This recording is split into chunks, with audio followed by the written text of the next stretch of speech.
don't we go ahead and get started? Welcome, everyone. Thanks for coming. Yes, I'm offering today a presentation that I titled Jesus Under the Mistletoe, A Casual History of Christmas, because, I mean, in a couple weeks, 45 minutes, we can't really dig into the full-blown everything about Christmas ever. But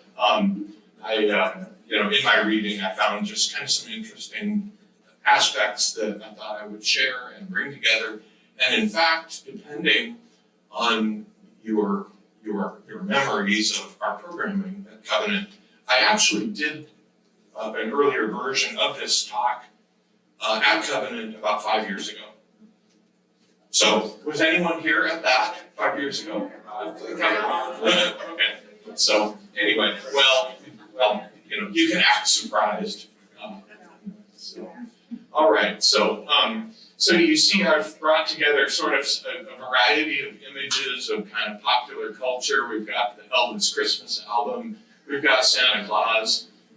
We've got the Charlie Brown Christmas. Santa Claus and Coca-Cola is always big. Exactly, you bet. And of course, for me, my earliest kind of memory of the biblical Christmas account was the Charlie Brown special. I mean, that was really good, and I grew up with that. And we've got sort of down on the lower right there a touching looking nativity scene that is kind of a familiar vibe for us, I think. Oh, do we need a few more chairs? Okay, oh yeah. Got some nice soft ones up here.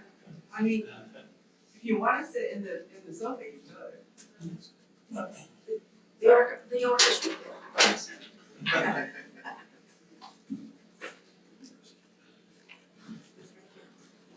So I'll be doing this series today and next week, 2 weeks, and so I hope you can join both times.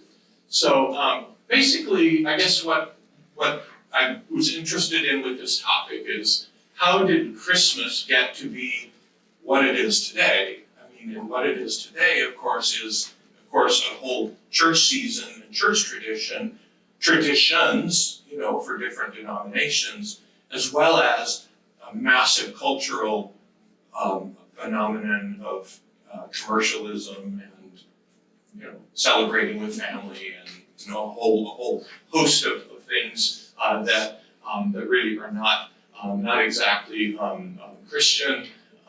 And so you can see I've got the image there of a sweatshirt with Jesus facing off with Santa Claus. So we'll do sort of an exploration of Christmas in the Bible. What do we find there? And then we'll talk about winter in pagan, i.e. pre-Christian Northern Europe. And we'll talk a little bit about the history of the Roman Empire and figuring out, what's Jesus' birthday. And then more next week, we'll hit the last couple items, which is Catholic versus Protestant, Europe versus American Christmas traditions, and a couple words about Japan along the way, which is an interesting story. And then basically, switching gears, we'll sort of look at how we got Santa Claus in 19th century America. And that also is kind of an interesting story. All right. So anyway, talking a little bit about the linguistic, the origin of the word Christmas. It's pretty straightforward, really. There's a Middle English Christmas that is derived from the Old English Christus Messe, which is simply Christ's Mass, right? Sort of the Mass associated with Christ's birth, which dates to something like the 11th century AD. And different languages kind of have different words for Christmas. I mean, in German, anyone know German for Christmas? Weihnachten, which sort of translates as holy nights. And so that's Christmas in German language. And French is Joyeux Noël. And so anyway, different languages have different words. We happen to have Christmas for about 1,000 years now. And so now, what about the biblical basis for Christmas? So in the Gospels of Luke and Matthew is where we have the Christmas accounts. They're in there. So Mark and John don't say word one about Christmas. They just don't. So we've got Luke and Matthew. And it's fair to say probably that the early Christian church, such as it was focused more on Jesus' death. I mean, we hear all about that. I mean, that's a crucial, of course, it's a defining aspect of our faith tradition. Birth, you figure babies statistically, babies were born, and whether a child would even survive to adulthood was always a very,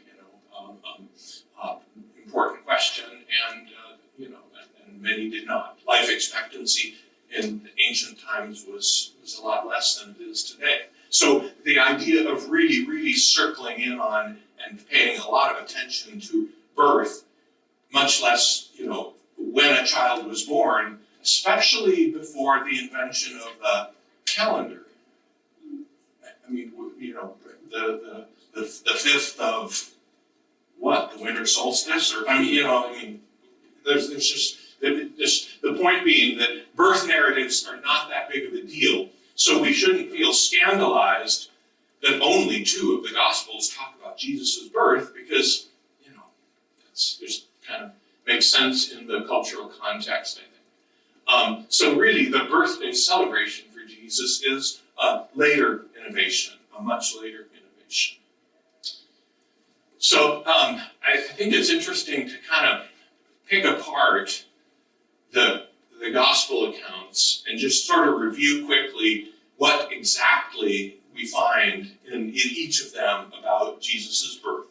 Okay? And so this will all be familiar, but it's maybe not familiar pulled apart, the way we'll look at it. So Matthew's account, chapter 1, verse 18 to chapter 2, verse 12, in a nutshell, we learn that Mary is engaged to Joseph. That's all. She is found to be with child from the Holy Spirit. An angel appears to Joseph, saying that the son is to be named Jesus. Joseph has no marital relations with Mary until Jesus is born, and in fact, sort of switching topics a little bit, I've been reading some accounts of early Christian-related texts that didn't make it into the Bible, and there is a strange manuscript tradition from the early Middle Ages about Joseph, to the effect that Joseph was actually very old, that Joseph was around 90 years old, and had a family and had other children from previous marriage. So anyway, that's sort of off topic a little bit, but just looking again at what we have in Matthew. Okay.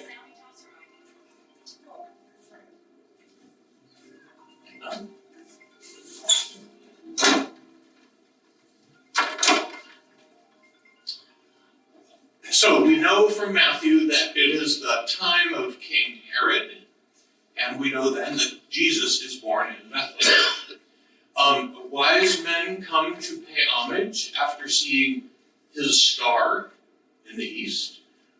King Herod is worried and tries to get those wise men to come back to him later, right, when they're leaving town, come back and tell Herod, where's this Jesus, probably with mischief in mind. They follow the star, they're gold, frankincense, and myrrh, which of course that's just part of our litany drilled in from very early age, probably for most of us. The wise men returned to their own country, but not going back and ratting them out to Herod. That's it, right there. Essentially, that's what we learn in Matthew. So Luke is, it's quite a bit different in ways. So first of all, it intertwines the story of Jesus' birth with John the Baptist's birth. I think we're familiar with that. This time, now we've got the angel appearing to Mary to foretell the birth of Jesus. The Holy Spirit will come upon you. It sort of hasn't happened yet, or future tense is expressed. Emperor Augustus declares a census. Joseph and Mary go to Bethlehem because of it, and Mary is expecting a child. We find out.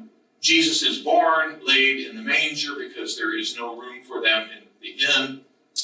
Angels appear to shepherds watching their flocks with news of the birth.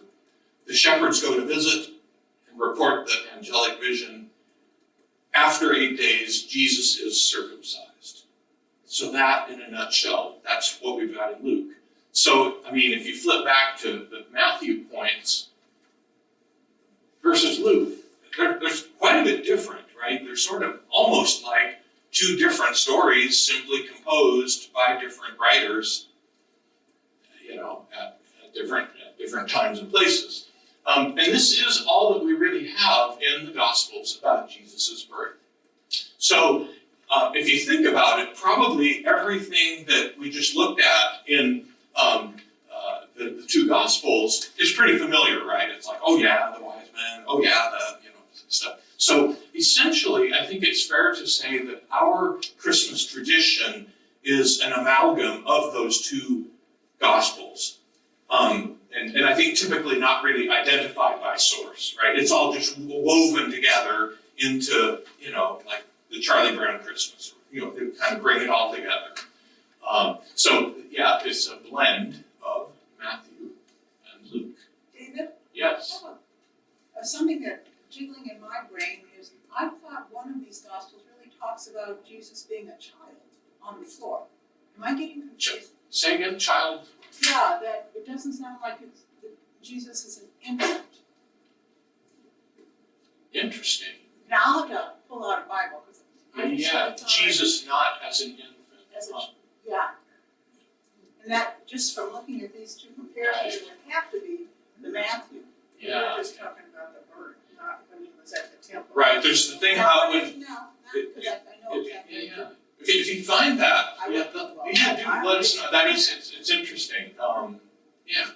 Thanks. Good. So then we sort of think, well, so if these stories are, really so different,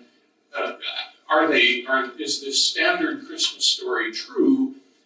Which that's probably the wrong way to say it. Is there a different way of understanding the nature of these two stories such that we realize that we probably shouldn't take each of them as exactly literally precise as a recording of events? Or are there elements of divinity and elements of the story that that essentially are intended to fill us in a little, but maybe not the whole story? So, we note in Matthew versus Luke, the angel appears to Joseph versus Mary, for example. There is no donkey for Mary to ride. I like, on Google Images, you can find anything. And so, if you want to find like clip art for the nativity for Sunday school, you can find something like what you see on the right. So it's kind of like it's all there, right? And so that, in effect, that's a visual depiction of the elements that we have put together in this composite to arrive at Christmas. We've got a donkey for Mary to ride, it seems, but that doesn't seem to actually come up. And the sheep or oxen at the manger, not really mentioned, and not a stable as such. I mean, just we hear about a manger. I think that oxen or sheep is probably just a logical inference that, well, right? If it's a manger, which the French for eat, manger, manger. So it's like the thing that animals eat out of. So let's see. Also Matthew, the wise men. We don't have the number 3, but 3 is absolutely positively sealed in our brains, it seems. And the clip art, 3 of them, and we don't actually know that they're kings. We 3 kings of Orient are. Maybe they aren't. I mean, and in this time and culture, what does it even mean to? I mean, if a bunch of people are calling themselves kings, king of what? Anyway, they're not named.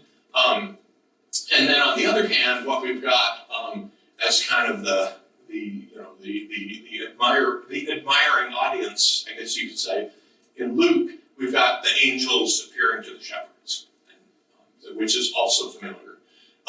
As to the time of year, nothing at all. It's just Jesus is born, and we don't. There's nothing about is it harvest time? Is it winter coming? Is it nothing? Yeah. When we took the Korean course for 6 weeks with Fred Park, he was such a historian besides, and he said because there was so many shepherds out there, because they talk about just 1 or 2, but a group, that it would be more likely that his birth was in March when the sheep a lamb, because they refer to sheep frequently in there. And they would be lambing and most vulnerable to predators. Yes. But that was his yeah, at least that would point to an early spring kind of a timeline. But yeah. Were there any instances or recordings of information in Roman stuff of when they did the taxation and when they did censuses and things that would give a clue? I am not sure about that, but I know that in the Richard Rohr book about Christmas, he actually takes to task the very idea of gathering in a census, and that such a thing would have even been carried out in that way. In his kind of historical analysis. So yeah, I mean, it's just another of those elements where if you really try to nail down, a specific episode that was understood in Roman culture, it's hard to come up with anything. So, good thoughts. So how do we get from Matthew and Luke then to Christmas? So let's talk a little bit about winter in Northern Europe, and I think it'll tie together, I hope it will. So as we think about the spread of Christianity, essentially from, let's say, the 2nd century for 1,000 years or so into the Middle Ages, Christianity spreads kind of in every direction, in different ways, to Rome, Constantinople. Those are, of course, sort of the biggest, Roman Catholic, and then the Eastern Church. But additionally, I mean, there's Christian sects that are in, other parts of, Northern Africa, Mesopotamia, and groups. And some of those groups, exist even to today. But we think about kind of the spread of Christianity. Probably more by the sword than the Bible, but that's what's happening as a general trend, and sort of north and west throughout Europe, British Isles, Germany, Scandinavia, etc.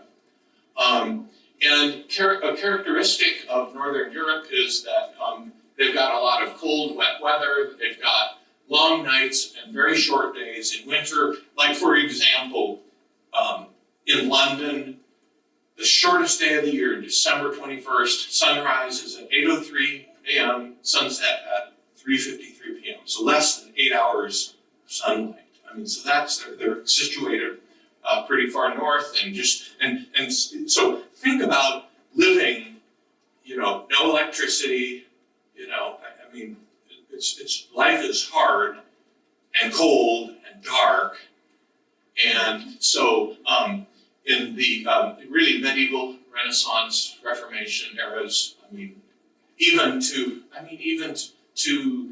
the 1800s, or some areas even today, it's really hard to survive.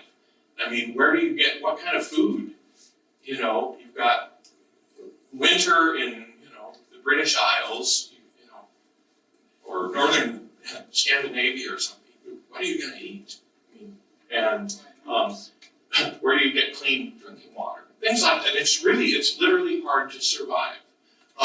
You need, warm clothes from somewhere. There's disease that's rampant and things. So basically, life is very hard in winter. And so it's fair to say that the peoples of Northern Europe in general sort of coped with the depressing darkness and cold with midwinter parties or celebrations. When the days finally stop getting shorter, start getting longer, that's a good time to celebrate. Right? It's like, aha, there's hope. Instead of, next week the days are going to be 8.5 hours long.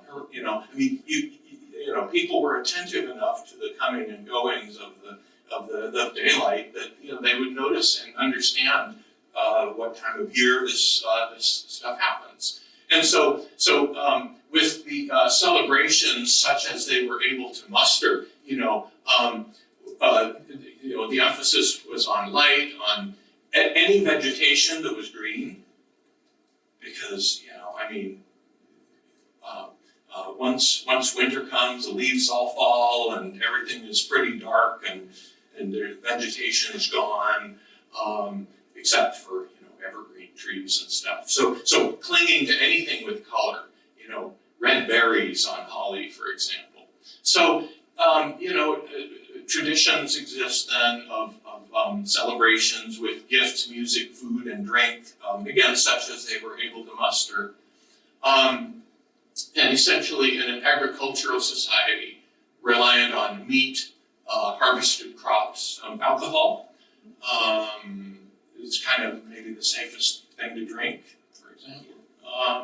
And so the period of time, November to early January, sort of across the board, this is very much a vast generality, but I think it kind of makes sense to look at it this way. It was sort of a time of leisure after the harvest from the entire summer, fall agricultural cycle. So in ancient Rome, they had a celebration called Saturnalia. There's the god Saturn. And so this was a celebration from centuries before Jesus, feasting, partying, fires. They seem to venerate greenery, gifts, social gatherings. And the Saturnalia occurred December 17th to 23rd. Again, when do the days stop getting shorter, start getting longer? So the gods are being good to you, bringing the long days and warmer weather back again this year. And additionally, there is a Roman celebration called Calends, which is connected, incidentally, to the word calendar. So for our calendar, there's a connection there. Which is essentially a New Year's celebration, which is the week after Saturnalia. So, say December 24th, 25th, to New Year's, if you looked at it in our calendar. So in winter, that's a party time, both in Northern Europe and in Rome, and probably elsewhere in the Northern Hemisphere. In ancient Scandinavia, Northern Germany, British Isles, they called their celebration This is pre-Christian. Yule. So, hey, the Yuletide. Yeah, Yule. So from Old Norse Yule, which is a plural word that is basically a Germanic word for feasts. So feasts for Yule. So this was early winter, again, after the slaughter of livestock, brewing of ale, you've kind of done your annual agricultural stuff, right? And hunker down for the winter.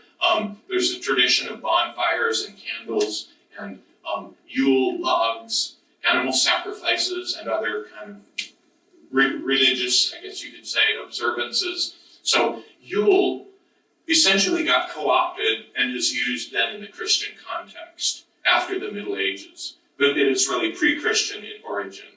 And I like this little image of Santa Claus as a Viking in his Santa suit, but that is historically inaccurate, just to be sure we're all on the same page. But then this funny graphic on the upper right there, our Christmas traditions came from the Vikings. Well, a few of them probably did. So anyway, so we get to the point of thinking about Jesus's birthday, because the Gospels just don't get us there, right? I mean, we got to figure out, when was Jesus born? Well, so we've established so far in our discussion that, well, Jesus was indeed born. We do know that. Later writers about Jesus, with the Gospels reporting miraculous circumstances around that birth. But again, we don't know the date or even the time of year. And in fact, the year itself is uncertain, which is a kind of a strange thing if you think about it, because remember our tradition, AD, like the year 1 AD, the year 1000 AD, 2000 AD, stuff like that. Who knows what AD stands for? Yeah, it's actually on the slide. Yeah. Anno Domini, the year of the Lord. So essentially the AD system, and then BC as before Christ, that defining establishment of years is tied to Christianity. And it's tied to the year that for a long, long time they thought Jesus was born. It was, I think, in the 500s when a very, very learned scholar, looking back through manuscripts and trying to piece together how many years back it had been since Jesus' birth. So to even be able to do that in the year 500 is pretty amazing. But I think more recent scholars in the 20th century and so on have recognized that, well, actually, Jesus was probably born more like 6 to 4 BC. So his actual birthday likely was a few years earlier. But, that guy in the year 500 did pretty darn well. I mean, right? He came pretty close. But it's weird to say, well, when was Jesus born? Well, you would think it would be AD 1. But probably, but we can't go back, right? We can't go back and revise all the ADs and add 6 years to it or whatever. But that's probably when he was born. And note, by the way, there is no year 0, right? There's AD 1 and there's BC 1. Nobody lived in a year that we call 0. So anyway, but yeah, so that's we've got kind of Jesus born and not knowing the date, again, because the whole birth narrative and the birth phenomenon culturally, is probably just not something that could or would be really clung to, except for really super important people like emperors or something. And then we talked a little bit about midwinter parties and celebrations as a feature of pre-Christian European culture, whether that's Roman or sort of North Germanic, groups in general. associated with when the days start getting longer. So you put those together and then think about, well, so we kind of know how it turned out, right? Because we know that we've had December 25th as Christmas for a really, really long time. So it's kind of interesting then to sort of follow it like, well, here's what the Bible says, nothing. And then, well, but Christian faith and observance and scholars, we're working on this, you might say. So the first, reviewing history a little bit, a couple elements of it. The Emperor Constantine was the first Roman emperor to embrace Christianity. So the Roman Empire was a great, powerful empire for centuries, and in Jesus' time, of course, they did him in. Jesus was the enemy. But few centuries, things happen. Power relationships probably shift, and the Jesus movement seems to be catching on. So we reach a point where the Roman emperor is actually Christian. And he ruled from AD 306 to 337. And so then we wonder, well, so when was the first celebration on December 25th? Right in that traditional Roman celebration time period. The first one that I think has been documented as to, like the thing I was reading, says that the first written reference to a Roman Christmas on December 25th is in an almanac, sort of a calendar type document from the year 354. So by maybe 350 years after Jesus' birth, it's finally settled that, well, we'll have December 25th be Jesus' birthday. So it'd be sort of like, I don't know, like today, if we looked at someone who was, who came to our attention from the year 1650, and that's how much time transpired before Jesus' actual life, and then deciding on this birth of December 25th, 350 years or so. There's also evidence in the Eastern Greek church tradition of Epiphany, of January 6th Epiphany, in the 200s and 300s time frame. So similarly, taking a few centuries, with the Gospels, with trying to figure things out, to get that notion of Epiphany laid down. And then the notion of a pre-Christmas Advent type, a celebration anticipating the coming of Jesus, is first documented around 480 AD. So, give things a century and people will work them out and come up with traditions and so on. The notion of Christmas time, 12 days of Christmas, sort of this pinpointing of December 25th to January 6th was first proclaimed in France in AD 567. So there must have been other observances, other recognitions or ideas about December 25th and Jesus' birthday. But these are sort of the first written accounts that scholars have come up with, just as far as to actually have documentation that we can point to. So why, how did this happen? December 25th, starting in, let's say, in the mid 300s.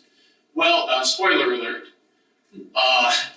Early Christianity tended to proselytize by adapting and superimposing Christian ideas onto existing native customs and traditions. If you want to sell a new religion, look at what the people are doing and what they believe, and like, hey, maybe we can kind of sidle up and make things fit, make sense to these people. And maybe if we do that, they'll convert. So, so essentially, there seems to be a pattern that we've just been discussing of sort of a motivation to fuse or align pre-existing winter festivals and Christian themes and ideas. Well, we basically know quite precisely when Jesus died. We know that, from the Bible. That's pretty well established. But the birth, accounting for Jesus' birth, that's what worked for this midwinter time frame in the ancient Roman context. So there was actually an ancient Roman celebration of the birth of their Sun, S-U-N, God, Sol Invictus. So Sun Invincible or something like that. Which was held on, any guesses?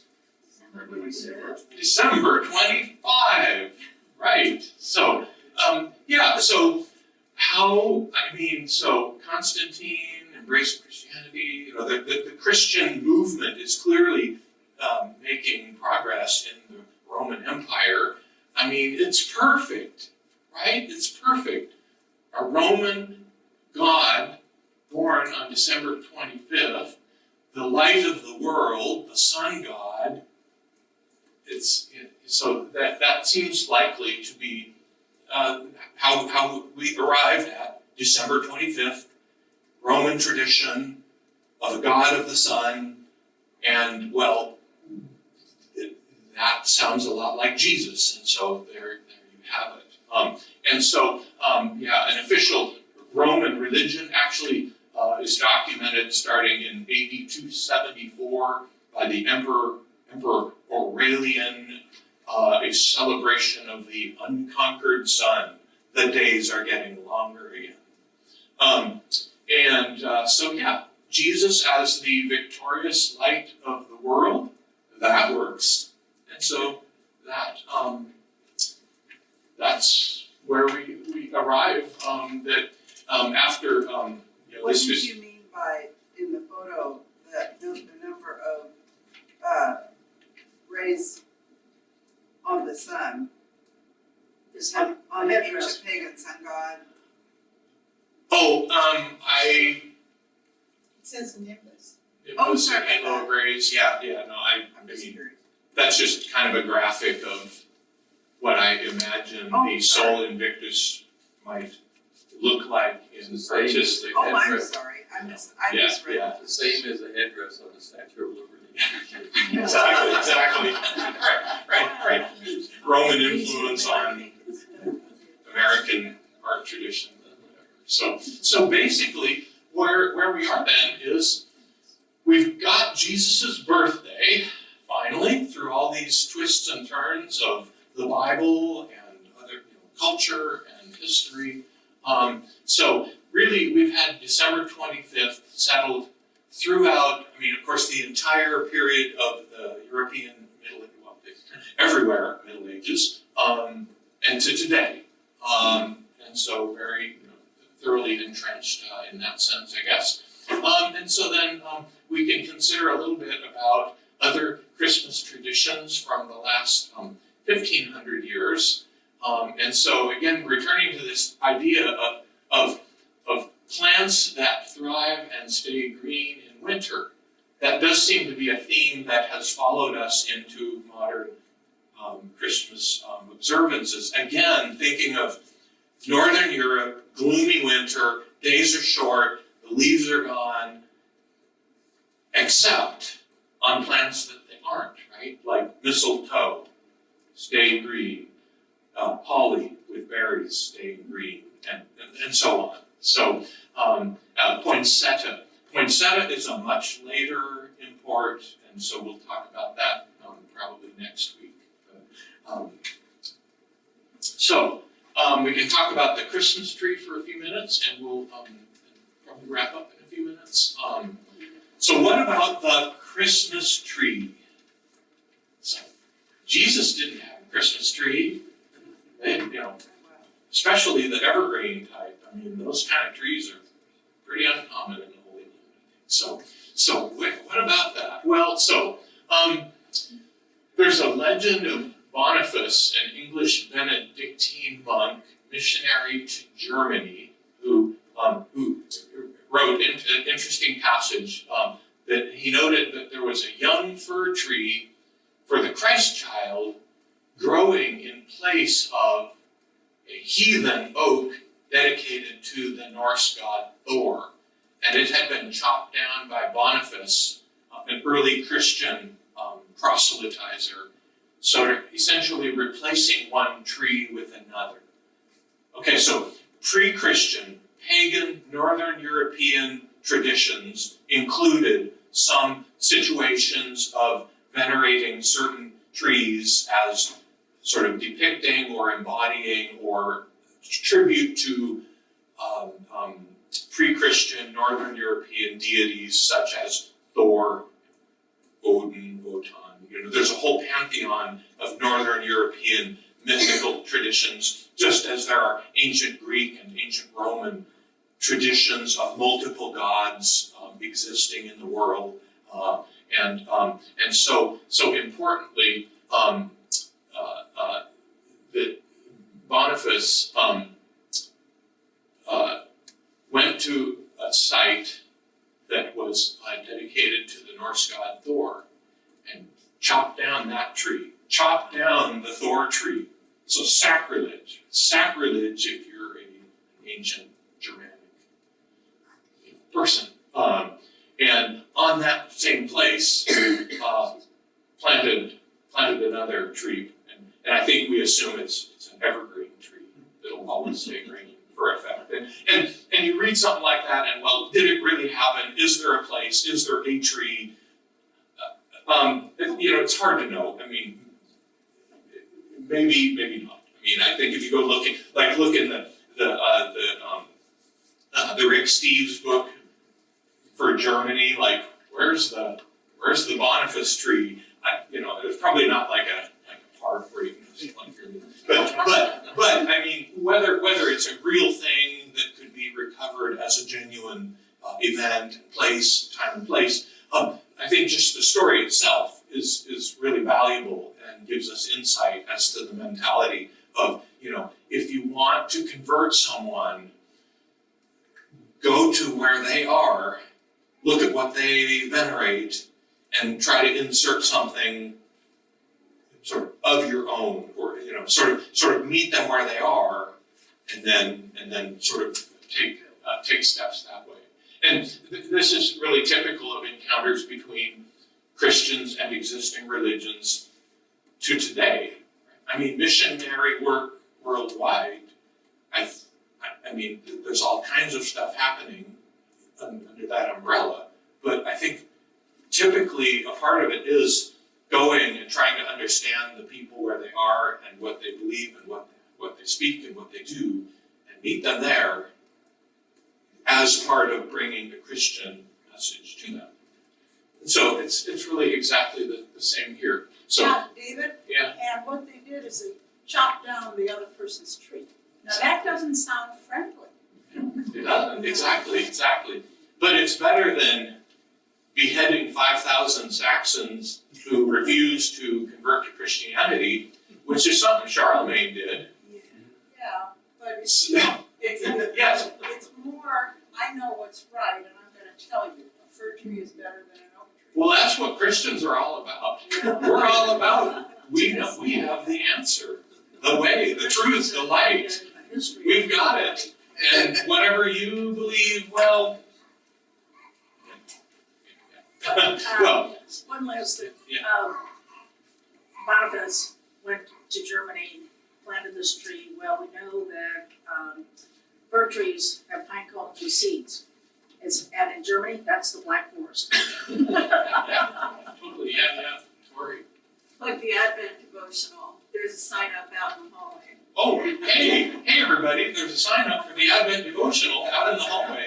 And every year, a lot, if you take and write a little something, a story or a thought about a Bible verse and share it, we'll put those all together and have them out by, I think, Thanksgiving time, basically. Advent event. Advent event, yeah. In the mail, So, Advent. anyway, so yeah, please do that. And so, So yeah, why don't we, last thing for today, I'll just I point have out. one more thing. Yeah. I thought of, with zero, we were talking about the year of the birth. And, I read a book, zero isn't a number, it's a placeholder.